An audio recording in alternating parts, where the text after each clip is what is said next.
పప్పు మిగిలిపోతే మీరు కూడా బయట పడేస్తున్నారా? అలా కాకుండా పప్పుచారు ఎలా చేయాలో చూద్దాం రండి.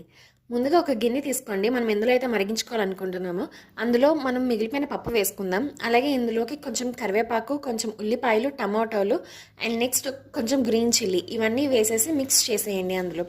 ఆల్రెడీ పప్పు వండిందే కాబట్టి అందులో అన్ని ఇంగ్రీడియంట్స్ ఉంటాయి కాబట్టి అన్నీ కొంచెం కొంచెంగానే వేసుకోండి. అలాగే చింతపండు నానబెట్టుకుని దాని గుజ్జు తీసి కూడా వేసేసాను. ఇప్పుడు కన్సిస్టెన్సీ చూసుకోండి మనం. మీకు ఇంకా పలుచగా కావాలి ఎందుకంటే మరిగిపోయిన తర్వాత దగ్గరికి అయిపోతుంది కాబట్టి వాటర్ చూసి వేసుకోండి. అలాగే కొంచెం ఉప్పు కారం వేసుకోండి. పసుపు ఆప్షనల్, ఆల్రెడీ వేసే ఉంది కాబట్టి పప్పులో. ఇప్పుడు గ్యాస్ మీద పెట్టేసి మరుగు పడ్డాక పొంగు వచ్చిన దాకా చూడండి. ఆ తర్వాత ఏమో సిమ్లో పెట్టేసి ఒక 15 మినిట్స్కి చూడండి. ముక్కలన్నీ ఇందాక కచ్చా పచ్చగా ఉన్నాయి కదా, ఇప్పుడేమో చాలా చక్కగా ఉడికిపోయాయి. ఇప్పుడు కావాల్సింది మీరు పోపు పెట్టుకోవచ్చు, కానీ నాకు తెలిసి అయితే అవసరం లేదు. So tasty tasty sambar ready.